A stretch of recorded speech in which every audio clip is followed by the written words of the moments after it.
From the Clark Ford Studio in Oxford, Mississippi, MBW Digital proudly presents the Oxford Exxon Podcast. I'd say thanks for tuning in, but why am I going to give you a round of applause for something you're supposed to do, to be frank? And now, here are your hosts, Chase Parham. And broadcast school has really paid off. And Neal McCready. I deserve to be on TV.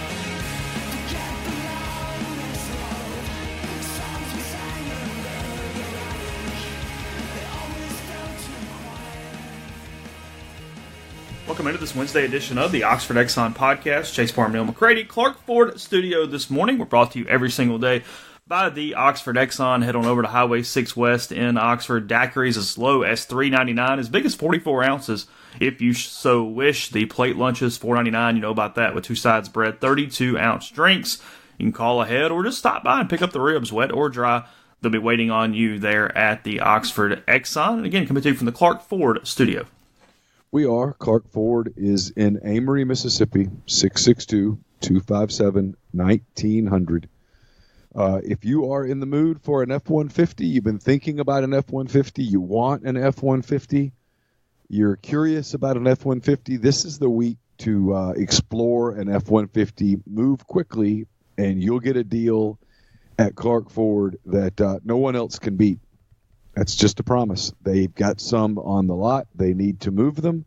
And if it's in stock, they will not be beat on a deal. Call 662-257-1900. Ask for Tom or Alan and get yourself in a Clark Ford F-150 today.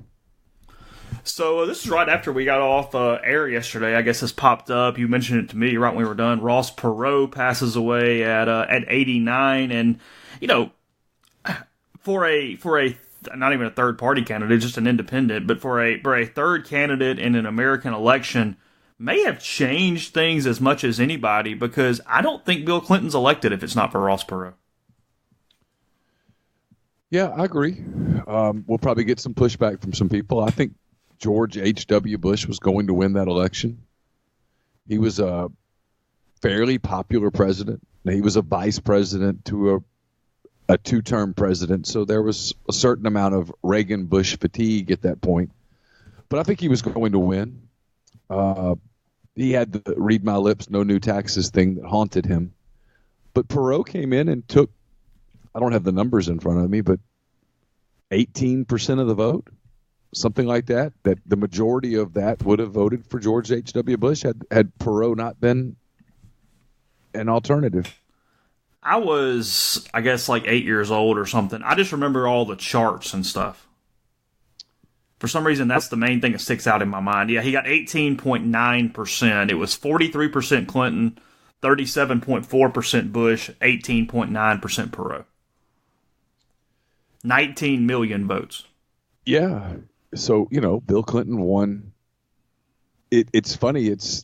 We've now had three presidents that were elected to a first term that did not get a majority of the American vote, meaning more than 50%.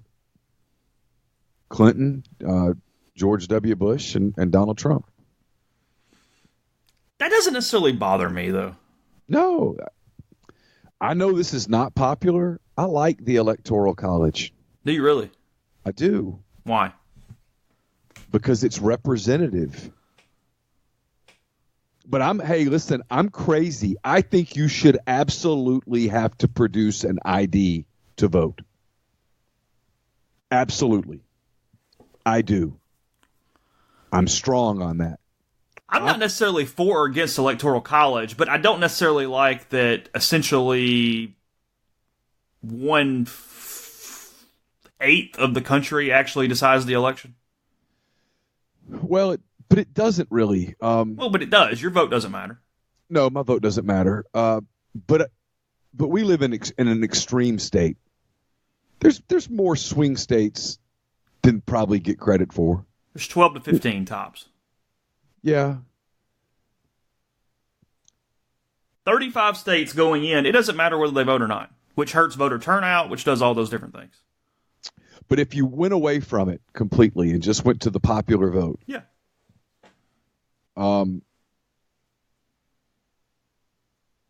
I don't know. I think if you're going to do that, I think you do have to really crack down on. I think they need to anyway. I can't. I don't even understand the debate on voter ID. I don't even get it. I mean, truly, it's. I consider myself at least a moderately, not moderate, average intelligence. Average intelligence. I'm not a moron. I'm certainly not smart. I don't understand the debate. Don't get it at all. Just don't understand it.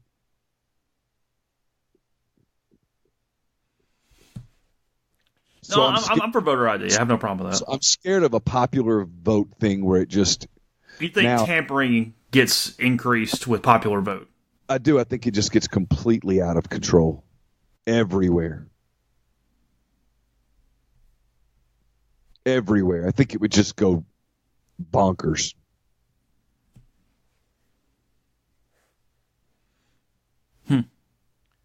I have some weird voting thoughts. I mean, I don't think they're weird. I think they're mainstream, but you don't hear it in the media. For example, if a Facebook ad impacts your decision on who you're going to vote for, well, you're a dumbass.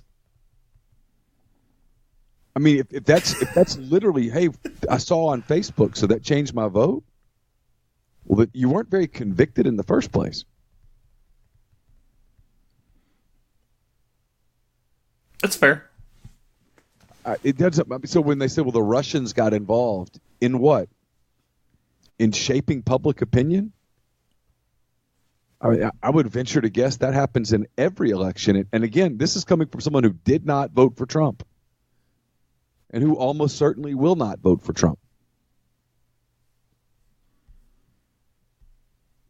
Though the media pushes me closer and closer to voting for Trump daily.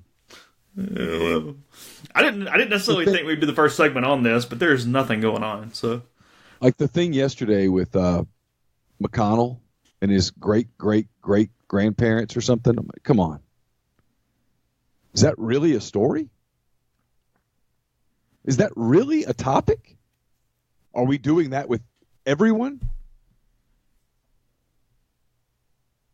I'm in the media, and I get why people hate us. I completely understand. Does true, balanced, moderate news even exist anymore? I don't think so. I made a mistake last night, Chase. Because everyone just listens to what they want to hear now. I made CNN or Fox or MSNBC or whatever. I made a mistake last night. Okay. Along these lines, I have a rule. Mm-hmm. It applies to 2 states, Alabama and Arkansas. Don't do radio shows in those states unless you know the people. Like if Bo Mattingly were to call, I know he doesn't do radio anymore, but if Bo Mattingly calls, yeah, I'll do your show. If Ryan Brown and Jim Dunaway call, yeah, of course, I'll do your show. But if I've not heard of you, don't do it. But yesterday, for whatever reason, in a weak moment, I get an email, hey, can you do our show? I was like, how long? And he said 10 minutes. And I was like, what time? And he's like 7:50. And okay. And I knew right away it was a mistake. Even before they hit the button to start. Well, there's a couple markers. There's the, are you guys going to win? There's the, what was the first tip-off? What'd you get? This voice right here. I mean, you know. Oh, but here we go. Not a complete tell. Not a complete tell. Go ahead. No, it's not a complete tell, but it is. It is. Tell me the legitimate radio that you've done where the guy comes on Super Twang. You don't. It doesn't happen. And then you guys. He waited and did you guys at the very end, which was the worst part, because I would have corrected him at the beginning. And then I would feel bad about it. But you guys just... Were the questions normal? Yeah, it's the same questions that everybody asks about Ole Miss. It's the same stuff. There's just no originality at all. I get it. I don't know what the hell we're going to ask. I mean, we get Matt Luke on Tuesday, and I was literally thinking, what are we asking? I kind of know, like in the old days, you know, hey, are all the freshmen here? The answer is yes, they're all there. I already know that. So there's no reason to ask it. There's just not much. Couple of injury updates, I guess.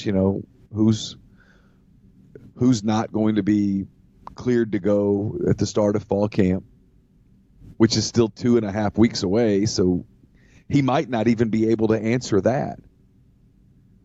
And so the stuff that would be interesting was like, you went to Turks and Caicos this summer. How was it? I don't know. I mean, that's the stuff that's interesting to me, but that's not the stuff that's going to get asked. And so everybody's asking about, the new coordinators. And the one that we get all the time, and I get it in the mailbag and stuff every week, and I don't know the answer to it, is, are they looking to leave? I don't know. I mean, I think they both want to be head coaches one day. Mac loses a lot of money if he becomes a head coach right now. Yeah, I mean, so unless he gets a major Power 5 job that pays him $3.5-4 million a year, makes no sense to go anywhere. It really makes no sense to leave. And Rich Rod is using this as some type of get back into college football. Look, there's no doubt. I mean, that is what it is. But that doesn't necessarily mean he's looking to jump at every opportunity either. Yeah, and I think the answer to the Rodriguez thing is fairly obvious, right? Score a lot of points, become a good name again, and then get a head job. Okay. Yeah, good. and Rodriguez is the equivalent in a way right now of Arkansas State when they would just go through good coach after good coach after good coach, lose them, and go get the next guy. The only way Rich Rod's going to get that job is if he scores a lot of freaking points. So you want that at this point. Yeah, I mean, if you tell me that Rich Rodriguez is, and I don't think he's leaving the OC job at Ole Miss where he's making 7 figures to go be the head coach at ULM, for example. I mean, it doesn't make sense. I doubt if that's what he wants to do.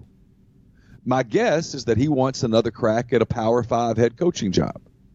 I don't know that. And so you get that question all the time, and my answer is, I don't know. I haven't asked him that. I don't know that anyone's asked him directly, hey, are you hoping to be a Power 5 head coach? Would you take a Group of 5 head coach job? Would you take a FCS, whatever it's called now, job just to be a head coach again? I don't know that anyone's asked him that. I haven't asked him. But my guess is, and it's, again, just a guess, he's been the head coach at West Virginia, at Arizona, and Michigan. So my guess is that he wants a job like that. And to get that, like you said, they've got to score a lot of points. They've got to look really good on offense. Corral probably has to have a really good season, like a really good season. And if all of that happens and he leaves, well, I mean, cool. As a rule, your coordinators getting head coaching jobs is a really good sign. Yet there's this fear that kind of comes across in the way people ask the question and stuff. And I'm not criticizing, but he's not leaving. I mean, if you go 3-9 and score 9 points a game, there's not going to be a line out the door to hire him. No, if it doesn't go well, he could be, I mean, not done, but done from a Power 5, really high level standpoint. Yeah. You only get so many shots. Yeah, and the move now is to go young, hire a younger guy, and Rich Rod he's still a young guy, but he's a young guy in the same way that I'm a young guy. Not really. I mean, I in my mind, I think I'm a young guy, but on paper, I'm not that young. You've hit the top of the bell curve from a coach standpoint. Yeah, so.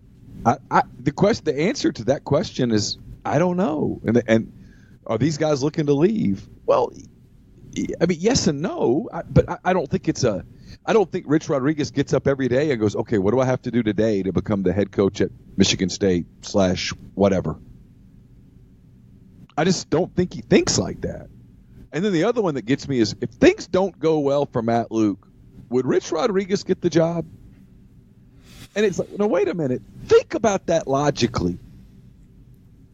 Ole Miss goes 3-9, they're going to hire the offensive coordinator off the 3-9 staff? It's ludicrous. Either that or I just don't get it, and that's certainly possible. But I hear questions like that, and it's like, really? Yeah. I'm sure you get those questions too. I'm kind of blown away by them. It's like, well, logically, no. If it goes well, that means that it's amazing to me too that there's no ability to think about if it went well, doesn't Matt Luke get credit for hiring those kinds of people? Yeah, the only thing I feel pretty good about is that Rich Rodriguez is not going to be at Ole Miss in 4 years. Yeah, I think that's true. One way or the other. Yeah, it's either going to not work. Or it works and he's out and he's the head coach at wherever. Pick a school. Yeah. There's really two scenarios. One, it really works well. They get the program rolling, which means the offense gets rolling. Someone notices and goes, hey, you know what? That stuff that happened in Tucson probably got blown out of proportion. He got cleared by the university. Yeah, the university cleared him. It's been settled. It's over. That cloud has passed. And the AD at Maryland goes, all right, come be a Terp. Yeah. Or at the end of the 20 season, Ole Miss just hasn't gotten any momentum, and a new chancellor and a new AD say, you know what, we got to pull the plug. To me, those are the only two logical outcomes. I don't see a scenario where they tread water and this group stays together for 6 seasons. That's just not today's college football. No, that's hard to believe. It either goes well and everybody kind of gets going, and if it got people say, well, would they be able to replace Rodriguez? Well, yeah, because they'd be going at that point. They would have recruited well. They would have players. They would be. They'll pay a lot of money. Yeah, so you go get the next. And Matt's proven beyond a shadow of a doubt that his ego is not wrapped up in it. And I'm not ripping Hugh Freeze when I say this. This is a statement of fact. Hugh Freeze would never have hired Mike McIntyre and Rich Rodriguez. Never in a million years. So it's kind of like if we started with politics, you know, I mean, really good presidents typically are surrounded by really good people, smart people, experts, and they delegate and let them do their thing. Speaking of Hugh Freeze, I saw Malik Willis headed to Liberty, the former Auburn quarterback, so he's going to, you're going to be shocked here, seek immediate eligibility through the waiver process. Really? Yeah. Dangest thing. You think he'll get it? You know, the NCAA, I mean, we talked about this a few weeks ago. They are trying to back away from some of that, you know. So I don't know. Maybe not. They don't like Hugh Freeze. No, and they're trying to go hard line on the waiver process. My gut is no. My gut is he doesn't get immediately eligible. Oh, you think his head coach is one of the reasons why if he doesn't get it? Yes. I don't think that's going to be in the press release, but no, I don't think they'll issue that decree publicly, but animosity towards Hugh Freeze certainly hurt Ole Miss's case. Which is ironic because it actually took Ole Miss helping to get the thing done. There at the end. Oh, yeah. So, I don't know. Let's stay with the NCAA. We'll do that in a second. First, tell you about Mastercuts Lawn and Landscape. Premium lawn care throughout northern Mississippi. A lot more as well. They build custom playgrounds, retaining walls, pool decks, outdoor living spaces, paper patios, forestry mulching, and much more. The path to your dream backyard, easier than you think. You can go online at gomastercuts.com for a free quote or 662-607-7773. Again, that's gomastercuts.com. If you're on the hunt for a great new gift to thank your best employees or clients, check out Blue Delta Jeans Corporate Package. Blue Delta will come to your office or corporate retreat. They'll set up all their options and measure your team or your clients for a truly unique gift. And if you want to incorporate your company logo, that's no problem. Blue Delta will custom print pocket linings with your company logo to ensure that your gift is never forgotten. For more details or to schedule a time for the team from Blue Delta to come see you, email info@bluedeltajeans.com. Again, that's info, I-N-F-O, at bluedeltajeans.com. Hot weather is here. With it comes the inevitable debate of sock or no sock with your loafers. So what you need to do is save your feet and your shoes from making their own impression. Get some no-shows from Dead Soxy. You really need to experience the difference a quality sock makes. These no-shows are the same quality you already love and enjoy with their traditional dress sock, and they come with a no-slip guarantee. Go to deadsoxy.com, enter the promo code Rebel Grove at checkout. You'll get 30% off all orders. Podcast also brought to you by Pinnacle Trust. Maintaining an appropriate retirement plan for your company often seems like a daunting task, especially when you consider everything that goes into running a successful business. If you have a business and you've got a retirement plan for your employees that you're just not particularly happy with, you just don't think it's performing well, you're just not pleased with it, get in touch with Pinnacle Trust. The Pinnacle Trust advisory services will come in. They'll give you a free initial consultation. They'll talk to you about your plan. They'll look at it. They can fix it and incorporate it, make you happy, make your employees happy, and take a lot of that load off of you and give you a retirement plan, a 401k plan that you will be pleased with moving forward. That's pintrust.com, P-I-N-N trust.com. Podcast also brought to you by Weston Jackson. My mailbag will be out later today. It's brought to you by the Weston Jackson. If you're heading to Jackson for a weekend, for work, for to visit friends, just to relax, the Weston Jackson's a perfect place to do it. You can visit Soul Spa, the ultimate luxury spa experience in downtown Jackson. You can enjoy the indoor pool, the outdoor pool, and then you can head over to Estelle Wine Bar and Bistro, sip on a creative craft cocktail, enjoy their curated wine list. It's open for breakfast, lunch, dinner, and Sunday brunch, so gather at Estelle tonight. I'm going to have coffee later this morning with John Edwards of Regency Travel.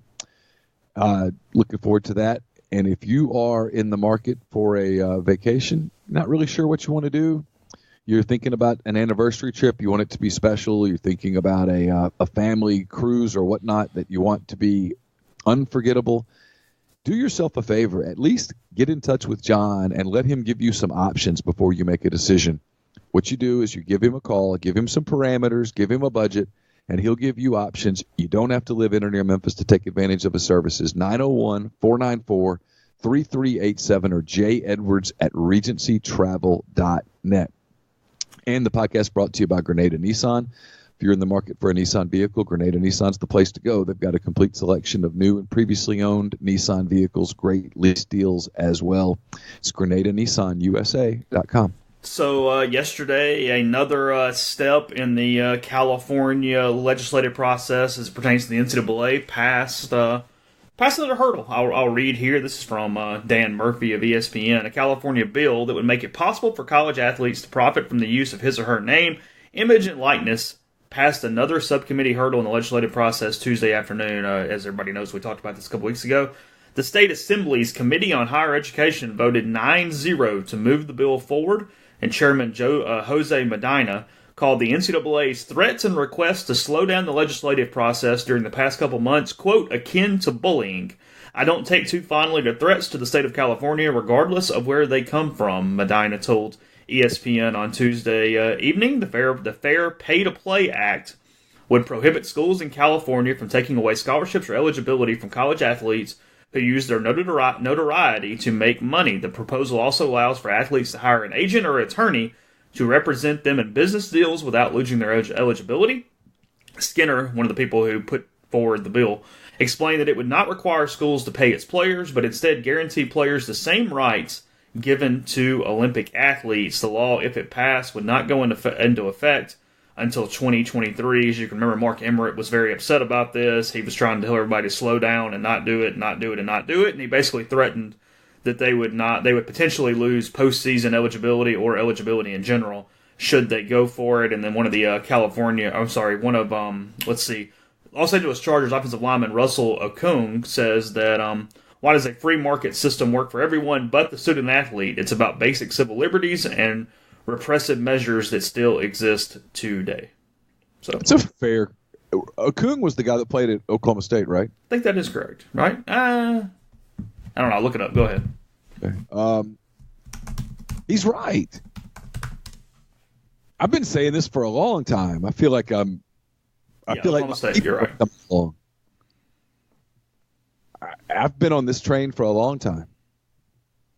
I don't see what the big deal is. This is, to me, like a plank of the common sense party. You should be able to make money off your name and not lose amateur status. The Olympic model would be perfectly fine in college athletics. Somewhat of a antagonist view came from Long Beach State Athletic Director Andy Fee, who attended the committee meeting to say he did not oppose having a conversation about how athletes should be allowed to capitalize on their marketability, but he questioned the need to pass a bill immediately. He raised the scenarios of athletes accepting endorsements from casinos or marijuana products as potential issues that should be considered. He also said the threat of not being able to compete in championships in the future could negatively affect coaches trying to recruit athletes. Quote, where are the protections that prevent these things from happening? That's why I urge a pause. It's good conversation. It's the mechanism I oppose. Everybody with NCAA just wants everybody to stop and quit. Just please stop. Well, slow down, quit, stop, quit. What's the name of the Long Beach athletic director? Andy Fee. See, I bet you Andy's got a committee meeting in Indianapolis soon. Ooh. I bet he does, and I bet he has a reservation. He's already just tasting that shrimp cocktail. And he says, don't mess this up. You think Andy is going to get put on some sort of coalition at some point? Oh, yeah, the executive subcommittee for the investigation of expansion of softball rules, section 40117B. And that includes a little trip to our favorite steakhouse on a Friday night. I come up 5-day weekend in Indianapolis. Have some meetings, have some coffee, have a couple more meetings, take a little break. Everybody boards the hotel bus for the trip over to downtown Indy that evening for cocktails and a nice porterhouse. Yeah, you don't want to mess that up with letting kids capitalize on their namesake. Well, because what's funny about that is you want this long pause instead of going, hey, just include a paragraph where they can't do casinos. Cool, thanks. All right, move on. Have at it. Yeah, I'm good. You can't do casinos and you can't do marijuana. Yeah, okay, great.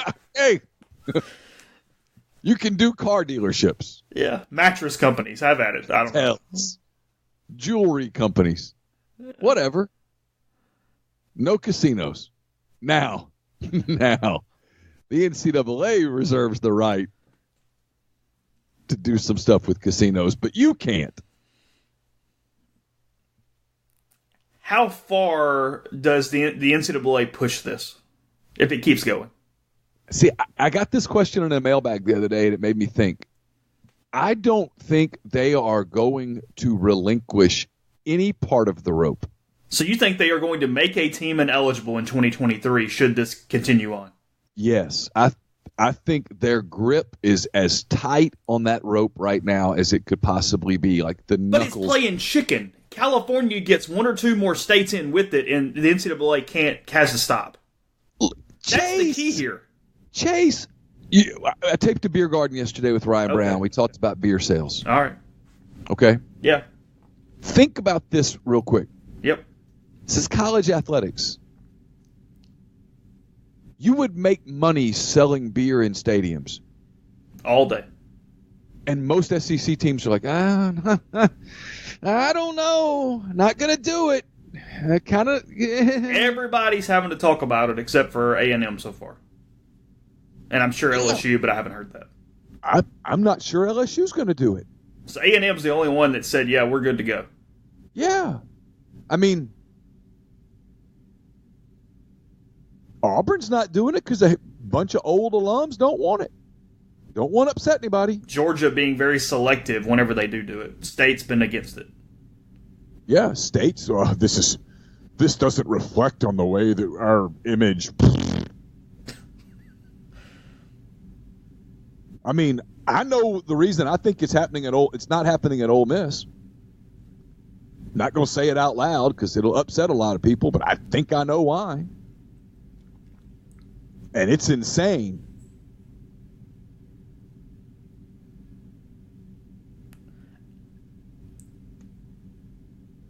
Ole Miss and State have more red tape, but the process has certainly been slowed down. Ole Miss and State could easily get it. Easily might not be the word. Yeah. They could get it done if they wanted to get it done. That's my understanding. Because like him, hate him, whatever, or have no opinion on this topic, I think Ross was chomping at the bit to get it done. I don't think I know. I was going to say, Yeah. You don't think that. You know it. Yeah. Not calling you out, but you absolutely know it. You were ready to write it. Yeah. I know it too. They were going to sell beer in the stadium.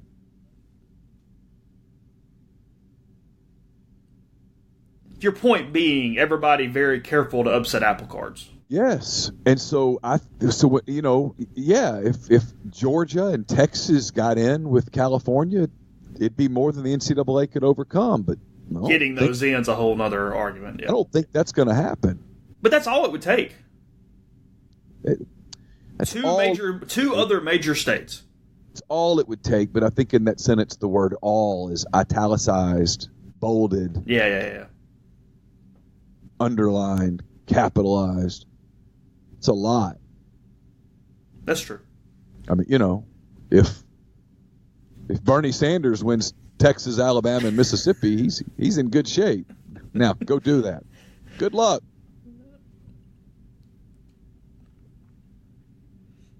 I don't think California is going to back down, though. Now, it might hit a spot where you just run into the wrong committee that won't push it through. But I don't think the people who are pushing are going to back down. Well, I'll be interested to hear from the people at UCLA, USC, Stanford, right, Cal. Are those schools willing to step up and say, you know what, this is a hell of a good law? What's funny about this to me is in this law and this legislative process, really being very common sense, going really for the student athlete, doing everything in a way where most people can nod their agreement and go, that makes complete sense. It's also the same group that tried to threaten not playing road games in Mississippi because it was dangerous to gender equality and all those kind of things. Yeah, because you never know what's going to happen when your offensive linemen have to go to the bathroom. Yeah, I mean, these are the same humans. I'm really confused. I would be perplexed in their board meetings, I feel like, every month. You would be, in their board meetings, you would be hand-raised guy, and you'd get fired quickly. I don't think the NCAA is going to relinquish its hold on the model that it has, because the model that it has makes money.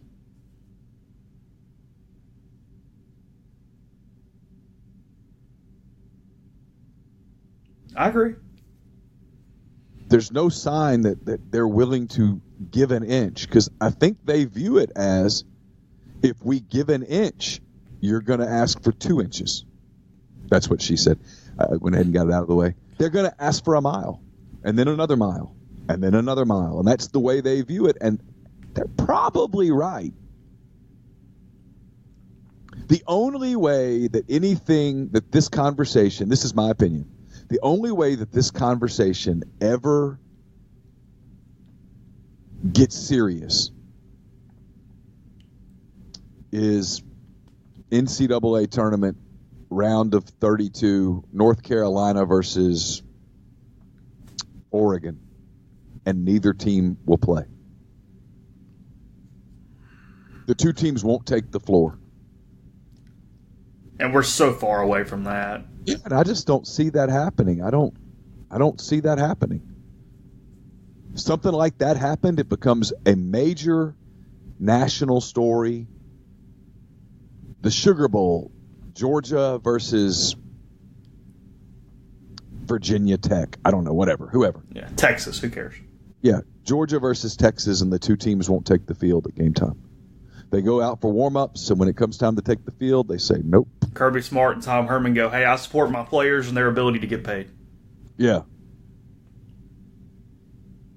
Then it's a big national story, a big national conversation, and something like that maybe forces change. Anything short of that, I just don't see it. I don't think California's subcommittee on whatever, I just don't think that makes a dent. And they're talking about, hey, this is going to be for 4 years down the road. We're being careful here. I just don't think that works. Especially when you do have a pretty good handle on a lot of the media that will either trump it for you or just ignore it. Hey, do you have a nutrition program? Oh, I'm sorry. You just said something about national media, and I just started thinking about nutrition programs. Yeah, no, you're right. Again, the power of the shrimp cocktail, man. We don't think it's the porterhouse. We think it's the shrimp cocktail. And it might be a combination. It might be one of those deals where, I mean, you love a good Sazerac. I love a good old-fashioned. Hell, I love a good Sazerac, too. Might be one of those deals where you go in, it's just the whole dining experience. The whole package. Yeah, you have a Sazerac, and it's just perfect.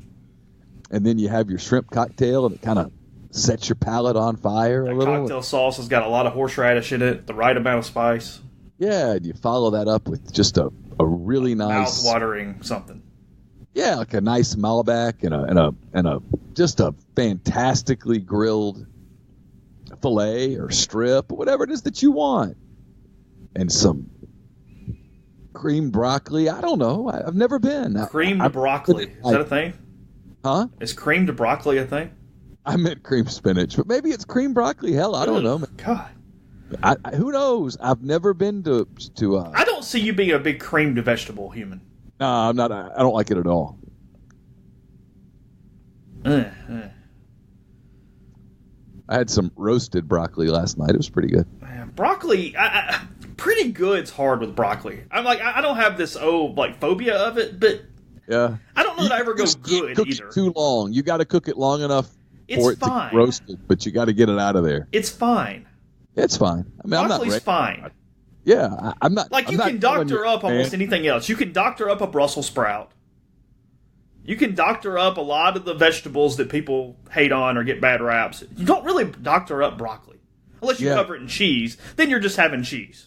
You can make a Brussels sprout pretty damn good. You can, yes. Little bacon, little balsamic vinegar. That recipe that Kelly has for the Brussels sprouts with the sherry vinegar and all that stuff is unbelievable. It's great. It's excellent. Yeah. Broccoli, though, you can't do that. No. You can't.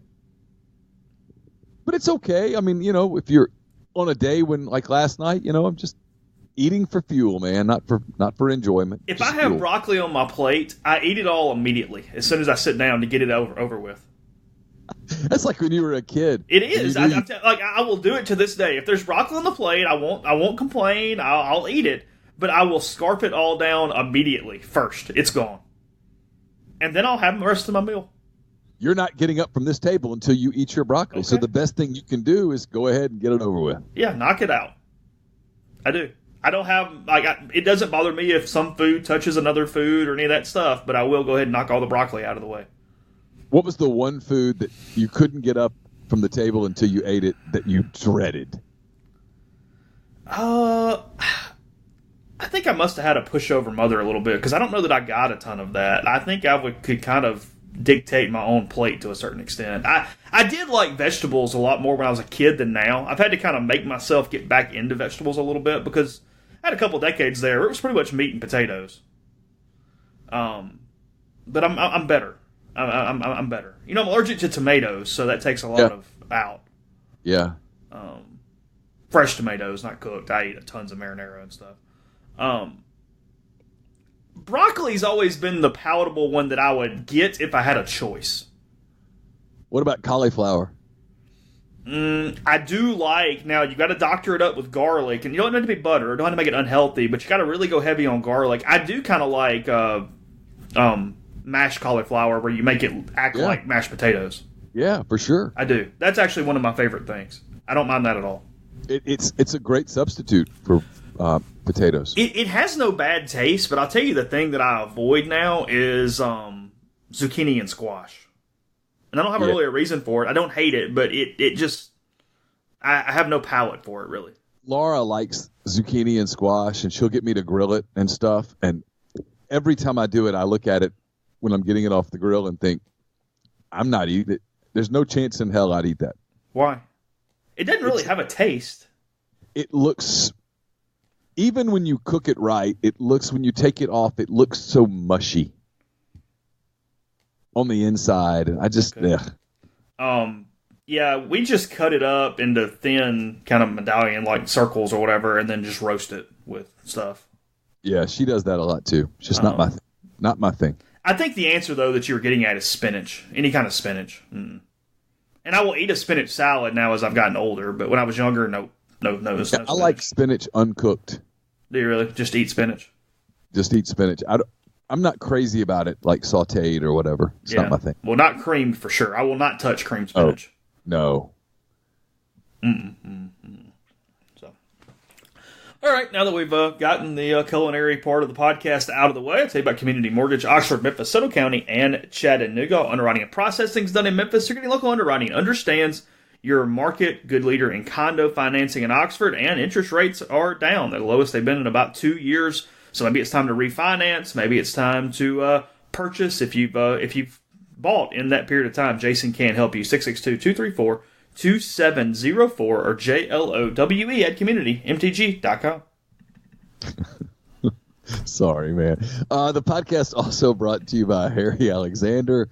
Harry is an Oxford-based RE/MAX Legacy Realty agent. He's a big part of Savannah Square. It's a new 9-acre development, 0.7 of a mile from the Oxford downtown square. You should check it out, and you can, at 215 William Street in Oxford. That's the model home. If you go there, you can get more information about this great new development while units are still available.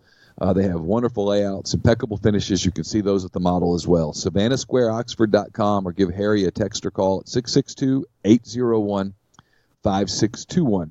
Podcast also brought to you by Oxford University Bank. OUB, locally owned and operated right here in Oxford. When you deposit money at OUB, that money and the vast majority of the bank's profits go right back into the Oxford community. OUB gives you the comfort of home, all the benefits the big mega banks provide, all the technology and products you can want, all with the personal touch. You also get Kasasa. It's a cash checking account that comes that pays customers 2.5% interest on their balances up to $50,000, and they have a commercial checking account now paying 1% interest as long as you keep $10,000 in the account. Comes with fully interactive online banking. To learn more, go to liveoxfordbankoxford.com or call 662-234-6668. OUB is FDIC insured. Podcast also brought to you by Scoopers Pet Waste Removal, LLC. Everyone loves their pets, but no one really likes stepping in their pets' stuff outside, and certainly don't like to have it tracked into your house. That's a nightmare. Scoopers can take that nightmare away. They'll go into your backyard, your apartment complex, your condominium. They'll pick up what no one really wants to pick up. For $10 a cleaning, Scoopers will clean up your yard. They'll do it on your schedule, whether that's weekly, bi-weekly, or a one-time service. No contracts required. You can cancel at any time. If you have multiple dogs, it's just $2 a dog. So 662-506-2754 to set up your cleanings today, or you can send an email to scoopers.oxfordpetwaste@gmail.com. And we're brought to you by 7 South Tailgating.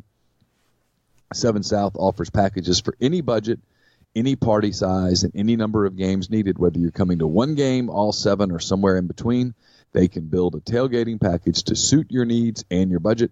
If you prefer to use your own personal tailgating gear, they'll store, maintain, clean, and repair that gear as needed throughout the season.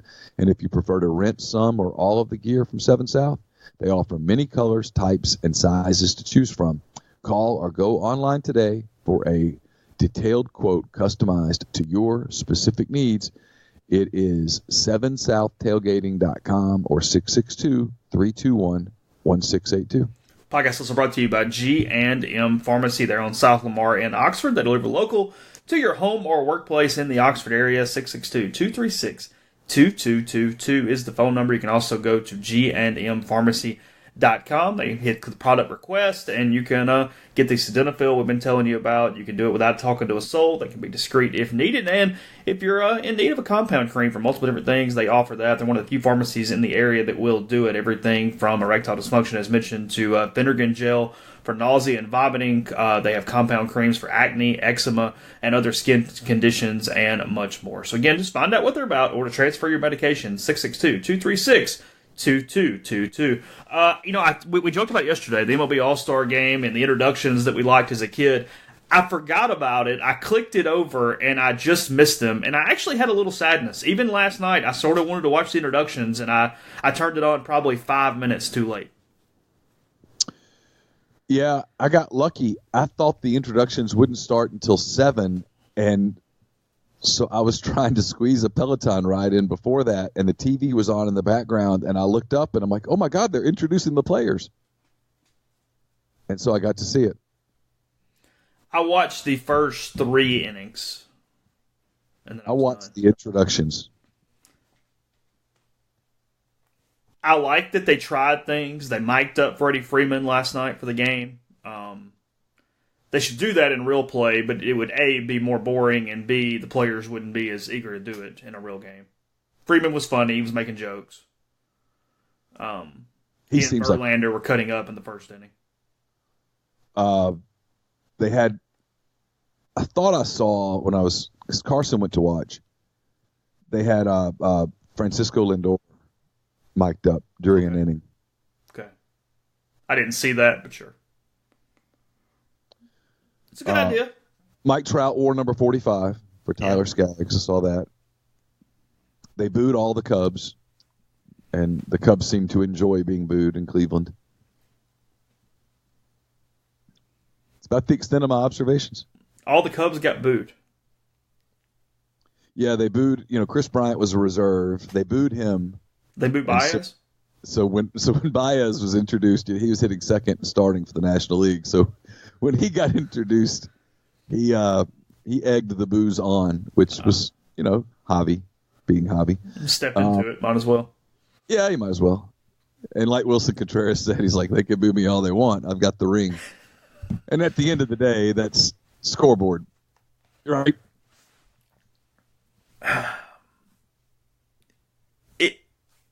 It was full. It appeared to go well. The AL won for like the 8th straight year. Okay. That's what I got. It's an exhibition. That's what it's supposed to be. It's supposed to be fun. I still don't understand how people hit pitching, because even in the first inning, Verlander, and I've got I think Friedman or somebody put it out, he goes 97 miles an hour with a fastball, and his next pitch is an 81 mile an hour 12-6 curveball at the bottom of the zone that Freeman just looks at, and I go, I don't know how you hit. I don't get it. Right, and coming out of his hand looks exactly the same as the 97 mile an hour fastball. Yeah. And so you have no chance in hell when those guys are locked in. It really makes you, when you watch the pitching on a night like last night, and it's Verlander and DeGrom and all these cats, and then you look at Mike Trout and you see his numbers, you think, how? Well, so Freeman gets up there, and he's mic'd up, so he's talking to the catcher, and he's like, hey, tell me what's coming, and he's messing with Verlander and whatever, and that first pitch comes in, and it's like 97, and Freeman goes, wow, that was hard. And then Verlander like throws a ball or something, and Freeman's like, well, you could at least throw me a strike. And then the next one's that 80 mile an hour curveball that Freeman just looks at and like kind of tipped his cap to him, like, holy hell. Like, okay, that's fine. Well, and DeGrom was even worse, because Freeman did put out one of those overlays he did, and it was a 99 mile an hour fastball and a 94 mile an hour slider. Think about that. 94 on the slider. That ought to be illegal. It was exactly the same out of his hand, and exactly the same probably the first 30 feet to the plate, and the two pitches ended up I mean, like the location, the first 30 feet were exactly the same, and the two pitches probably ended up 3.5 feet from each other. Yeah, and you watch a major league, in this case, all-star hitter miss a ball by 4 feet. Yeah, because he thought it was the fastball in and it was the slider away, and you're just done. And again, that's a guy that's making millions of dollars to swing a wooden club at a ball, and usually does it with remarkable proficiency.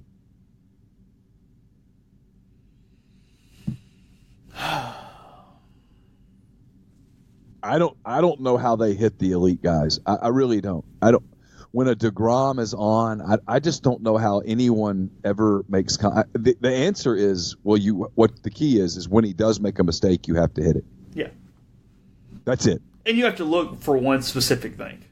You have to look fastball, get fastball, hit fastball, and then if he throws the slider, you're out. It is the interesting part about the planning part of it. You don't just go up there hoping. You can't just go up there and go, he's going to throw it and I'm going to hit it. Yeah, I heard an interview yesterday with Michael Bradley, who used to play for the Indians forever, is now with Houston. And, they were asking him about playing with Verlander as opposed to playing against Verlander. And he said, well, the one thing you don't ever know when you're not his teammate is how prepared he is. Before every game, he's got these spreadsheets out in front of him and all that stuff. And they asked him about last night, are you preparing to go against Ryu or whoever you're going to face? And he's like, nah, man, it's an exhibition. I'm just going to swing. Yeah. But in a normal game, all sorts of preparation, because otherwise you truly have no chance. Unless you're one of these stunningly gifted players like Acuna or Bellinger or Trout, where it's just easy. I saw something interesting from Scherzer a couple days ago where he was talking about that he felt like he had an advantage being in the National League because he hung out in the batting cages more to actually take some cuts. And he heard hitters talking about what pitches that they have been punishing with the with the juiced up baseballs, with everything on kind of an overarching thing of, hey, this is what I can't throw and this is what I kind of have to do, because every hitter kind of has the same opinion in today's game of what you're trying to crush, what you're trying to maximize launch angles. And he felt like he had picked up a lot of tips from just his own team, just kind of hanging around. Yeah, almost like a little spycraft. Yeah. I saw where Verlander got called into the principal's office before the game yesterday and scolded for his comments. I mean, I'm sure he was deeply hurt. The guy who has a World Series, Cy Young, MVP, and is married to Kate Upton. Yeah. Broke him up yesterday, I'm sure. He went home to Kate last night and said, "Hold me." Actually, he probably did go home to Kate last night and say, "Hold me," but maybe he said it with a different tone. Probably tough to rattle Justin Verlander with a little bit of slap on the wrist these days. Yeah, I would think it'd be really hard to send him home having a bad day. Just look at you and go, yeah, sure, dude, whatever. Yeah, he gets in the car, leaves the ballpark, has to think to himself two things. I'm making $25 million. I've hit all my career goals. Yeah, I've got Cy Youngs. I've won the World Series. And I sleep with Kate Upton. Yeah. Frankly, we always did the Andy Roddick thing. Verlander might be at the top of this pedestal now. I mean, listen, I still think Andy Roddick has a pretty nice gig. No, I get that, but he did only win one major. Yeah. He wasn't Federer. No, it's true. I mean, Verlander is more accomplished than Roddick. Yeah, if Roger Federer had been married to Brooklyn Decker, we would really say that's not right. That's too much. That's an embarrassment of riches. But that's kind of Verlander. Because yesterday he was like, I don't throw someone asked him, are you going to throw 100? He goes, I don't throw 100 anymore. So he goes out and throws 97. Whatever. And when it's over, I mean, He's just going to say, okay, well, I'm good. I'll go. He had a very leisurely night because he pitched the first inning, and then you're just chilling for the next 3.5 hours. Yeah. Nice. Have a beer, ice your arm, go visit with some of the guys. Kate probably was there with him. They probably have a little 2-day trip planned someplace exotic before they get started again. How many off days are there? I think everybody starts back Friday. Okay. So, you get a travel day, then another day. Yeah, you get a day. Go someplace on a private jet, lounge on some exotic beach. And then come back to Seattle or wherever you're headed. Yeah, have a shrimp cocktail and then head back. Make some more millions. All the players wearing Skaggs' number on their chest last night. It's a good thing. It was. That's kind of dread the day that the autopsy results come out. Oh, really? A little bit. I mean, the odds aren't good.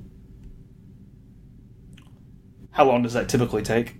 They said it could take a couple months. Oh, really? Yeah.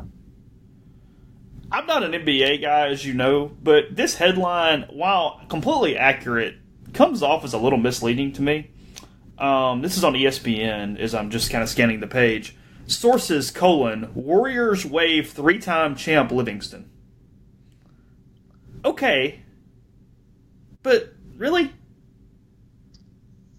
Yeah, it's a bit... It's a bit much. A bit dramatic. Not saying he's a bad player. He's hung around the league for freaking ever. But, I don't know. Just a little odd to me there. And he's not the reason they won championships. No, it's not. Of course not. Warriors wave Steph Curry. Yeah. Or Klay Thompson or Draymond Green.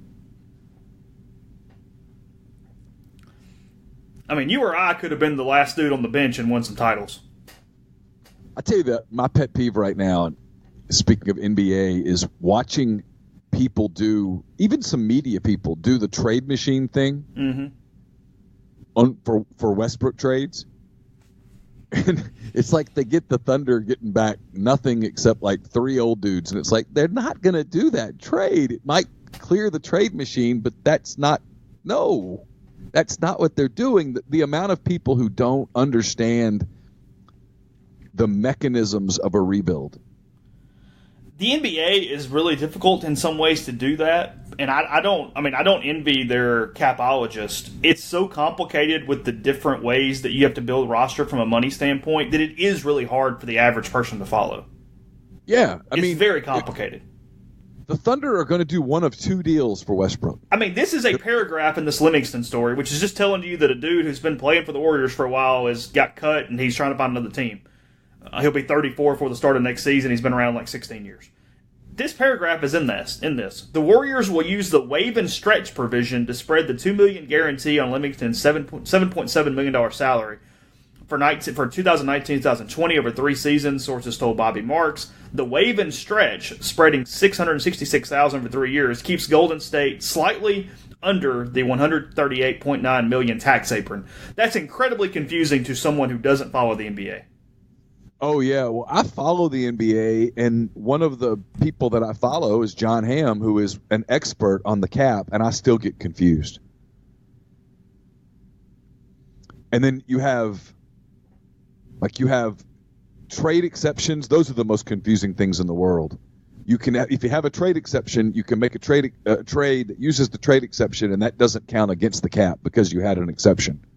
You have a mid-level exception where you can take a player, he has to make a certain amount of money, and that amount of money doesn't count against the cap. It's very confusing.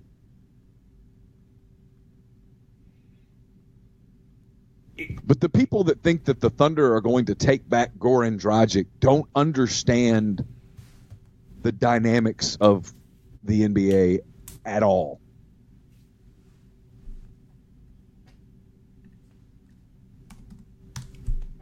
That machine, is it supposed to block bad trades? Or is it just as long as the money works out, it'll allow it?